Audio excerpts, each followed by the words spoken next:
Hello children, how are you? I hope you all are healthy and fine. Patricia Dominic is here to welcome you to the Social Studies Lesson 3. Children, remember we are studying Delhi Sultanate. This is part 3. Today we are going to study about the Delhi Sultanate, Khilji dynasty and the Tughlaq dynasty. The Khilji dynasty began in 1290 and remained till 1320, and the Tughlaq dynasty 1320 till 1413 Common Era.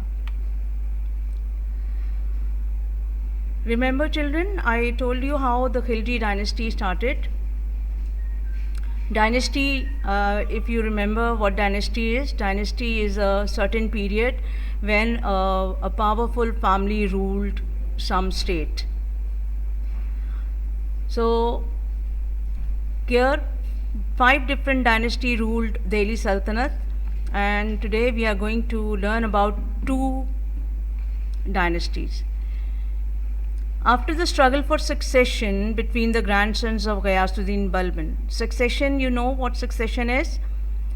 It means that when somebody dies or the ruler dies, after that the children or the grandsons, because Ghayasuddin Balban's son was died and his grandsons were struggling for the succession to become the next ruler of the Sultanate. But what happened there, then nobles persuaded Malik Feroz, a respected minister, to become the Sultan. And then began a new ruling dynasty, the Khiljis. The 2 Khilji Sultan ruled Delhi Sultanate for about 30 years. Jalaluddin Khilji 1290 till 96, and then Alauddin Khilji 1296 to 1320. Jalaluddin Khilji ruled for a short period. He was popularly known as Jalaluddin Khilji. His name was Malik Feroz Khilji, and he was already in his 70s when he became in power. He was a tolerant, kind and peaceful leader who ruled with humility and forgiveness. He pardoned many prisoners and avoided shedding blood. He was a kind person, so he was not involved in many wars or battles. He was widely respected among the nobles and the people.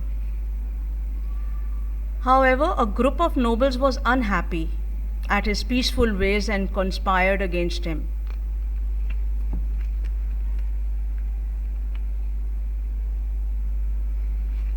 And they approached Alauddin Khilji, who was a nephew and son-in-law of Jalaluddin Khilji. He was wild and reckless. He often acted without official orders or advice from the Sultan, and his bravery made him famous. And as a result, he became more ambitious. Taking advantage of Alauddin's nature, the noble incited him to rebel against his uncle, Sultan Jalaluddin. As a result, Alauddin Khilji killed Jalaluddin and succeeded him as the next Khilji Sultan in 1296. During his rule, he defeated Mongols and he atoned his crimes or the misbehaves or whatever he did during the rule of Jalaluddin Khilji. He tried to do many good things in his ruling time. His reign was marked by repeated attacks by the Mongols, and together Alauddin and his 3 brothers Zafar Khan, Ulugh Khan and Nusrat Khan repulsed the Mongol invasions with great courage and planning and finally defeated them. So he is popularly known as that he defeated the Mongols. Alauddin also had issues with troublemaking Rajputs in the south and rebellious nephew in Awadh in the east. He managed to suppress both groups and moved on to conquer Deccan, after which almost the entire subcontinent came under his control.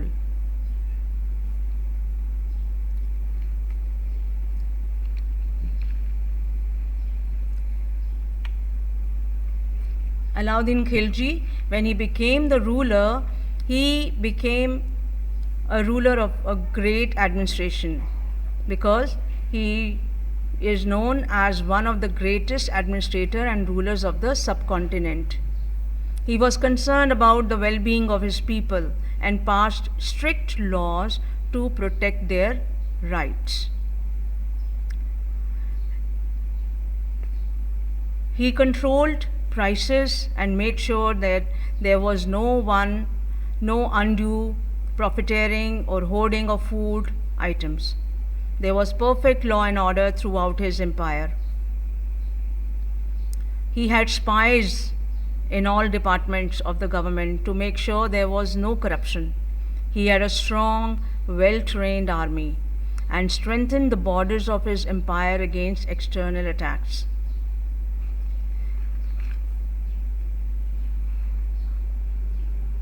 Alauddin had not received any formal education, but he was well versed and well educated.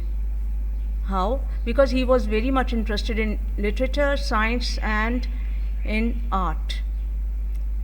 Amir Khusro, a famous poet and musician, is one of his favorite people and held an important position in his court. He died in 1316, and with his death, his dynasty ended. Khilji dynasty ended. There was again a conflict over the succession. Finally, Ghayasuddin Tughlaq, a popular general from Alauddin's army, became the next sultan, and the Tughlaq's dynasty began. It started in 1320 and remained till 1412. You can see the map of Delhi Sultanate, how it is spread far and wide in India, in the subcontinent, when Ghayasuddin Tughlaq became the next sultan. The Tughlaq dynasty, in the Tughlaq dynasty, there were three famous rulers: Ghayasuddin Tughlaq, Muhammad bin Tughlaq, and then Firoz Shah Tughlaq. Ghayasuddin Tughlaq became sultan in 1320 and remained till 1325. For 5 years he ruled over Delhi. Then Muhammad bin Tughlaq became sultan in 1325 and remained till 1351. Then Firoz Shah Tughlaq, he became sultan in 1351 and remained sultan till 1388. When Ghayasuddin Tughlaq became ruler, he was known to be a kind ruler and an experienced administrator.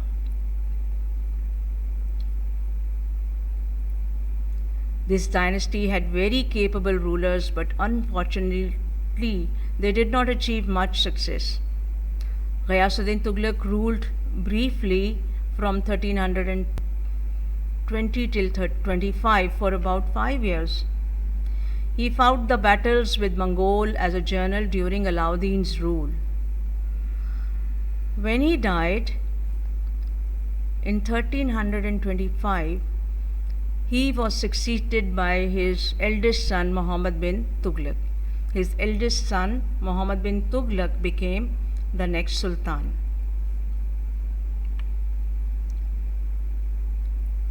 Muhammad bin Tughlaq was well versed in religion, philosophy, medicine, and astronomy, and he successfully suppressed most rebellions. He was a critical thinker. He had great ideas and strategies for the development of his empire. But taxes were very high during his reign and punishments were very strict. So he died a natural death in 1351. A Moorish traveller, Ibn Battuta, joined his court and he remained with him for about 7 years. And in his book, he wrote a lot of things about Muhammad bin Tughlaq. Who Ibn Battuta was? He was a very famous traveller. Here is his picture. Ibn Battuta was a Muslim Moroccan scholar and explorer who widely traveled the medieval world. He entered India through the high mountains of Afghanistan, following the Turkish warriors who a century earlier had established the Sultanate of Delhi in India.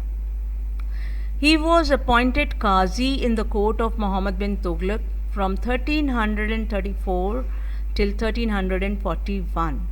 He described the Tughlaq's reign in details.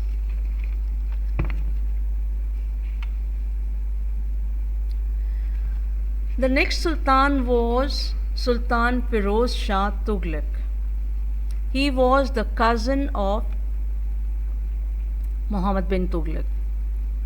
His long and prosperous rule of 37 years is remarkable for his welfare projects for the people. He was very much interested in architecture, and for this he constructed mosques, schools and caravansaries. Lower tax rates. Then he developed an efficient irrigation system with dams and canals, and he was popular as just sultan who ruled with kindness and generosity.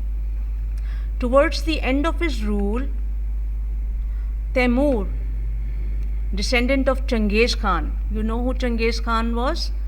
I told you about Genghis Khan in the last lesson. He was attacked by Temur.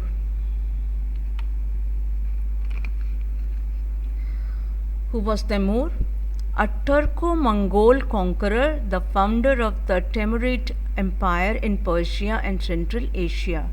In 1398, Temur invaded northern India, attacking the Delhi Sultanate ruled by Sultan Nasiruddin Mahmud Shah Tughlaq, the last of the Tughlaq's ruler. The Delhi Sultanate was now weak, unremarkable state among many on the subcontinent. After the attacks of Temur, the Sultanate fell into disarray over the question of succession.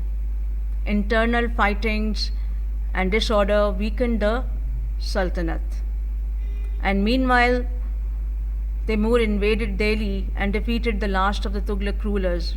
Temur's soldiers looted and plundered the city of Delhi for 3 consecutive days. He carried off all the looted treasures, artisans, and slaves back with him to his capital at Samarkand. The Delhi Sultanate was now one weak, unremarkable state amongst many of the subcontinent. And this disorder weakened the Sultanate. So children, what we have learned today, the Khilji dynasty, the Sultan Jalaluddin Khilji, Sultan Alauddin Khilji, then the Tughlaqs, Sultan Ghayasuddin Tughlaq, Sultan Muhammad bin Tughlaq, then about Ibn Battuta, then Firoz Shah Tughlaq, and about Temur. This is your home task. You will discuss the achievements of Alauddin Khilji, write few lines about Ibn Battuta, write a short note on Firoz Shah Tughlaq. How did the Tughlaq dynasty end? So this is your homework. You can find the answers in this presentation and in your book. Whenever you finish your homework, you can submit in the school office on Monday during 9 to 11 a.m. Thank you very much. See you in part 4. Thank you and stay safe.